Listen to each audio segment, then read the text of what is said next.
Hi all, welcome to meet the right guidance. അപ്പോൾ നമ്മളെല്ലാം കാത്തിരുന്ന കമ്പനി ബോർഡ് LGS എക്സാമിൻ്റെ ഡേറ്റ് വന്നിട്ടുണ്ടല്ലേ. അതായത് നമുക്കറിയാം 2 ഘട്ടമായിട്ടാണ് പരീക്ഷ നടത്തുന്നത്. പ്രിലിമിനറി എക്സാമിൻ്റെ എക്സാം ഡേറ്റ് എന്ന് പറയുന്നത് ഏകദേശം ജൂലൈ ടു സെപ്റ്റംബർ. അതുപോലെ തന്നെ മെയിൻസ് എക്സാമിൻ്റെ ഡേറ്റ് എന്ന് പറയുന്നത് ഒക്ടോബർ ടു ഡിസംബർ ആണല്ലേ. അപ്പോൾ എക്സാം ഡേറ്റൊക്കെ വന്നു. നമ്മൾ നല്ല രീതിയിൽ തന്നെ പ്രിപ്പറേഷനൊക്കെ ആയിട്ട് മുന്നോട്ട് പോവുകയായിരിക്കും. അപ്പോൾ അതുപോലെ തന്നെ എങ്ങനെയാണോ നിങ്ങൾ പഠിച്ചുകൊണ്ടിരിക്കുന്നത് അതുപോലെ തന്നെ നല്ല രീതിയിൽ തന്നെ മുന്നോട്ട് പഠിച്ചുകൊണ്ടിരിക്കുക. നമ്മുടെ എക്സാമൊക്കെ അടുത്ത് വന്നിട്ടുണ്ട്. ഏകദേശം നമുക്കൊരു 6 മാസമൊക്കെ കിട്ടും. ആ 6 മാസം നമ്മൾ നല്ല രീതിയിൽ തന്നെ ചിട്ടയോടുകൂടി തന്നെ നമ്മുടെ പഠനം മുന്നോട്ട് കൊണ്ടുപോകാം കേട്ടോ. അപ്പോൾ നമ്മൾ ഇന്ന് പറയാൻ വന്നിരിക്കുന്നത്, അതായത് നമ്മൾ ഈ എക്സാമിനെല്ലാം പ്രിപ്പയർ ചെയ്യുമ്പോഴും നമ്മൾ വിട്ടുപോകുന്ന ചില മിസ്റ്റേക്സ് ഉണ്ട്, ചില കാര്യങ്ങളുണ്ട്. അതെന്തൊക്കെയാണ്, അതായത് നമ്മൾ ഇതിൽ വരുത്താൻ പാടില്ല, നമ്മുടെ പഠനത്തിൽ വരുത്തരുതാത്ത ചില മിസ്റ്റേക്സ് ഉണ്ട്. അതെന്തൊക്കെയാണ് എന്നതാണ് നമ്മൾ ഇന്നത്തെ ഈ സെഷനിൽ പറയാൻ പോകുന്നത് കേട്ടോ. അപ്പോൾ നമുക്കത് എന്തൊക്കെയാണെന്ന് നോക്കാം. ഒന്നാമതെയാണ് സിലബസ് അവഗണിക്കൽ. അതായത് ചിലരെങ്കിലും എന്ത് ചെയ്യാറില്ല, സിലബസ് കൃത്യമായ രീതിയിൽ പഠിക്കാറില്ല. അതായത് നമ്മൾ സിലബസ് ഒക്കെ ഡൗൺലോഡ് ചെയ്ത് വെച്ചാൽ തന്നെ ചിലർ പേരിന് മാത്രം വെച്ചിട്ടുണ്ടാവും. അത് കൃത്യമായിട്ട് അതിൻ്റെ വെയിറ്റേജ്, അതിലെന്തൊക്കെ കാര്യങ്ങൾ ഉൾപ്പെടുന്നുണ്ട്, നമ്മൾ ഏത് ഭാഗങ്ങളാണ് പഠിക്കേണ്ടത്, അങ്ങനെയുള്ള കാര്യങ്ങളെ പറ്റിയിട്ട് നമുക്ക് വ്യക്തമായ ധാരണയില്ലാതിരിക്കൽ അല്ലേ.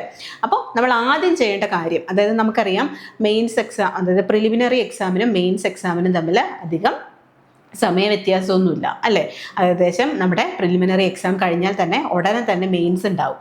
അപ്പോൾ നമ്മൾ 2 സിലബസും, അതായത് പ്രിലിമിനറി എക്സാമിൻ്റെയും അതുപോലെ തന്നെ മെയിൻസ് എക്സാമിൻ്റെയും സിലബസ് ഡൗൺലോഡ് ചെയ്ത് കൃത്യമായിട്ട് അതിൻ്റെ വെയിറ്റേജ്, നമ്മൾ അതിൽ ഓരോ ഭാഗങ്ങളിലും പഠിക്കേണ്ട കാര്യങ്ങൾ എന്തൊക്കെയാണ് എന്ന് നമ്മൾ കൃത്യമായിട്ട് മനസ്സിലാക്കിക്കൊണ്ട് തന്നെ വേണം നമ്മുടെ പഠനം മുന്നോട്ട് കൊണ്ടുപോകാൻ. അപ്പോൾ ഓർക്കേണ്ട ഒന്നാമത്തെ കാര്യമാണ് സിലബസ് വ്യക്തമായിട്ട് അറിഞ്ഞിരിക്കുക എന്നതാണ് പ്രധാനപ്പെട്ട ഒരു കാര്യം കേട്ടോ.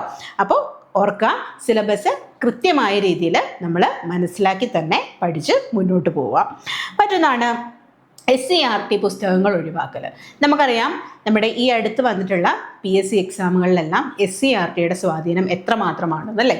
കാരണം ധാരാളം SCERT ഫാക്ട്സ് കടന്നു വരാറുണ്ട് നമ്മുടെ ക്വസ്റ്റ്യൻസിലെല്ലാം. അപ്പോൾ ഓർക്കേണ്ട കാര്യം എന്താണെന്ന് വെച്ച് കഴിഞ്ഞാൽ നമ്മൾ കൃത്യമായിട്ട് നമ്മുടെ സിലബസ് മനസ്സിലാക്കുക. അതോടൊപ്പം തന്നെ ഓരോ ഭാഗങ്ങളും ഇപ്പോൾ, അതായത് ഇപ്പോഴത്തെ ഒരു നിലവിലത്തെ സാഹചര്യം വെച്ച് നോക്കിക്കഴിഞ്ഞാൽ പഴയ SCERT ബുക്കുകളും ഉണ്ട്, പുതിയ SCERT ടെക്സ്റ്റ് ബുക്കുകളും ഉണ്ട്. അപ്പോൾ ഏതെല്ലാം ചാപ്റ്ററിലാണ് നമ്മുടെ ഈ സിലബസിൽ പറഞ്ഞിരിക്കുന്ന കാര്യം വന്നിരിക്കുന്നത് എന്ന് മനസ്സിലാക്കുക. എന്നിട്ട് ആ ചാപ്റ്റർ നമ്മൾ കൃത്യമായിട്ട് പഠിച്ചു പോകുക. കാരണം നമ്മൾ 5ാം ക്ലാസ് മുതൽ 10ാം ക്ലാസ് വരെയുള്ള ടെക്സ്റ്റ് ബുക്ക് പഠിക്കുക എന്ന് പറഞ്ഞു കഴിഞ്ഞാൽ അത്ര എളുപ്പമുള്ള കാര്യമല്ല. അപ്പം നമ്മൾ മനസ്സിലാക്കേണ്ട കാര്യം എന്നാ, നമ്മൾ കൃത്യമായിട്ട് ഏത് ചാപ്റ്ററിലാണ് നമ്മളുടെ സിലബസിൽ കൊടുത്തിരിക്കുന്ന കാര്യം വന്നേക്കുന്നത് എന്ന് ആദ്യം തന്നെ മനസ്സിലാക്കുക. എന്നിട്ട് ആ ചാപ്റ്റർ കൃത്യമായിട്ട് പഠിക്കുക എന്നുള്ളതാണ് കേട്ടോ. നമ്മളൊരു നോട്ട്സ് ഒക്കെ ക്രിയേറ്റ് ചെയ്ത് നമ്മൾ തന്നെ നോട്ടൊക്കെ എഴുതി നമ്മൾ പഠിച്ചു പോവുക എന്നുള്ളതാണ് SCERT പഠിക്കുവാനുള്ള ഏറ്റവും നല്ല മാർഗം. അപ്പോൾ ഓർക്കുക, കൃത്യമായ രീതിയിൽ നമ്മൾ SCERTക്ക് പ്രാധാന്യം കൊടുത്തുകൊണ്ട് തന്നെ വേണം നമ്മുടെ പഠനം മുന്നോട്ട് കൊണ്ടുപോകാൻ. മറ്റൊന്നാണ് കണക്ക് പരിശീലനത്തിലെ കുറവുകൾ. കാരണം നമുക്കറിയാം മാത്സിന് നല്ല മാർക്കുണ്ട് അല്ലേ. മാത്സ് ആൻഡ് മെൻ്റൽ എബിലിറ്റിക്ക് 20 മാർക്ക് ഏകദേശം വരുന്നുണ്ട്. നമുക്ക് നല്ല രീതിയിലൊന്ന് പഠിച്ചു കഴിഞ്ഞാൽ മാർക്ക് സ്കോർ ചെയ്യാൻ പറ്റുന്ന ഒരു ഏരിയയാണ്. അതുപോലെ നമുക്കറിയാം മാത്സിനൊക്കെ നമ്മൾ ഡെയിലി സമയം മാറ്റി വെക്കണം കൃത്യമായ, അതായത് 1 മണിക്കൂറെങ്കിലും നമ്മൾ എല്ലാ ദിവസവും മാത്സിന് വേണ്ടിയിട്ട് സമയം മാറ്റി വെക്കുക എന്നതാണ്. അതായത് കണക്കിലെ നമുക്ക് ഏറ്റവും ബുദ്ധിമുട്ടുള്ള ഭാഗങ്ങളും തൊട്ട്, അതായത് ഒരു ടോപ്പിക് എടുക്കുക, ഇപ്പം നമുക്ക് പാടുള്ള ഏത് ഭാഗമാണോ അതായിരിക്കണം നമ്മൾ ആദ്യം നല്ല രീതിയിൽ ചെയ്ത് വർക്കൗട്ട് ചെയ്ത് പോരേണ്ടത് കേട്ടോ. അപ്പോൾ ഓർക്കുക, എല്ലാ ദിവസവും 1 മണിക്കൂറെങ്കിലും നമ്മൾ കണക്കിന് വേണ്ടിയിട്ട് മാറ്റി വെക്കുക കേട്ടോ. അപ്പോൾ അത്രമേൽ ഇമ്പോർട്ടൻസ് കൊടുത്ത് തന്നെ പഠിക്കേണ്ട ഒരു വിഷയമാണ് ഇത് കണക്ക്. എല്ലാ സബ്ജക്റ്റും പഠിക്കണം, പക്ഷേ നമുക്ക് ഒന്ന് ശ്രദ്ധിച്ചാൽ അല്ലെങ്കിൽ ഒന്ന് പരിശ്രമിച്ചാൽ മാർക്ക് ഈസി ആയിട്ട് സ്കോർ ചെയ്യാൻ പറ്റുന്ന ഒരു ഏരിയയാണ് ഇത് മാത്സ് എന്ന് പറയുന്നത്. അപ്പോൾ നല്ല രീതിയിൽ തന്നെ നമ്മൾ വർക്കൗട്ട് ചെയ്ത് പഠിക്കുക കേട്ടോ. പിന്നെ മറ്റൊന്നാണ് ഇത് റിവിഷൻ ഇല്ലാത്തത്. നമ്മൾ എത്ര പഠിച്ചിട്ടും കാര്യമില്ല കൃത്യമായ റിവിഷൻ ചെയ്തില്ലെങ്കിൽ. അപ്പോൾ ഓർക്കുക, നമ്മൾ ഒരു 6 ദിവസം പഠിക്കാനെടുത്താലും നമ്മളൊരു സൺഡേ അല്ലെങ്കിൽ ഒരു സാറ്റർഡേ സൺഡേ 2 ദിവസമെങ്കിലും നമ്മൾ റിവിഷന് വേണ്ടി മാറ്റി വെക്കുക കേട്ടോ. നമ്മൾ എത്രമാത്രം പഠിച്ചാലും ആ പഠിച്ച കാര്യങ്ങൾ റിവൈസ് ചെയ്യാൻ വേണ്ടിയിട്ട് നമ്മൾ ദിവസം മാറ്റി വെക്കണം എന്നുള്ളതും വളരെ ഇമ്പോർട്ടൻസ് ഉള്ള കാര്യമാണ്. കാരണം നമ്മൾ കുറേ പഠിച്ചു പോയിട്ട് കാര്യമില്ല. നമുക്ക് കൃത്യമായിട്ടുള്ള റിവിഷൻ വന്നില്ലെങ്കിൽ അല്ലെങ്കിൽ നമ്മൾ കൊടുത്തില്ലെങ്കിൽ നമ്മൾ പഠിച്ച കാര്യങ്ങൾ നമുക്ക് കൃത്യമായിട്ട് ഓർത്തെടുക്കാൻ സാധിക്കില്ല. അതുകൊണ്ട് ഓർക്കുക, നമ്മൾ എപ്പോഴും പഠിക്കാൻ നേരത്ത് റിവിഷന് വേണ്ടിയിട്ട് പ്രത്യേകം സമയം മാറ്റി വെക്കണം, അല്ലെങ്കിൽ ഒരു ദിവസം തന്നെ നമ്മൾ അതിന് വേണ്ടിയിട്ട് മാറ്റി വെക്കണം കേട്ടോ. അതുപോലെ മറ്റൊരു കാര്യമാണ് മുൻവർഷ ചോദ്യങ്ങൾ. മുൻവർഷ ചോദ്യങ്ങൾ എന്ന് പറയാൻ നമുക്കറിയാം PYQs എത്രമാത്രം ഇമ്പോർട്ടൻസ് ഉണ്ട് എന്നുള്ള കാര്യം നമുക്കറിയാം. അപ്പോൾ കൃത്യമായ രീതിയിൽ പ്രീവിയസ് ഇയർ ക്വസ്റ്റ്യൻ പേപ്പേഴ്സ് എടുത്തിട്ട് നമ്മളത് വർക്കൗട്ട് ചെയ്യുക കേട്ടോ. അത് നമുക്ക് പ്രധാനപ്പെട്ട ടോപ്പിക്കുകൾ മനസ്സിലാക്കുവാനും മാർക്ക് സ്കോർ ചെയ്യാനും സഹായിക്കുന്ന ഒരു ഏരിയയാണ്.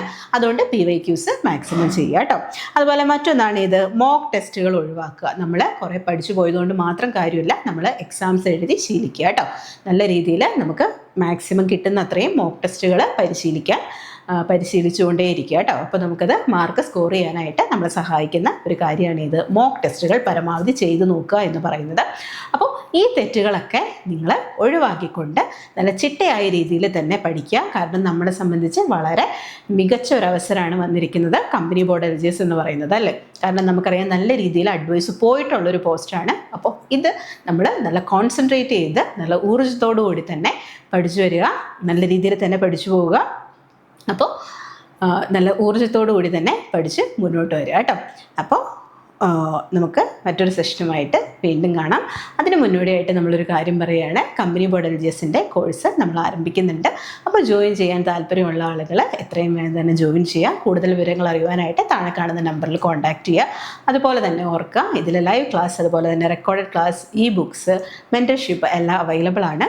അപ്പോൾ ജോയിൻ ചെയ്യാൻ താല്പര്യമുള്ള ആളുകൾ താഴെ കാണുന്ന നമ്പറിൽ കോൺടാക്റ്റ് ചെയ്യുക കേട്ടോ. അപ്പോൾ നമുക്ക് മറ്റൊരു സെഷനുമായിട്ട് വീണ്ടും കാണാം. Thank you.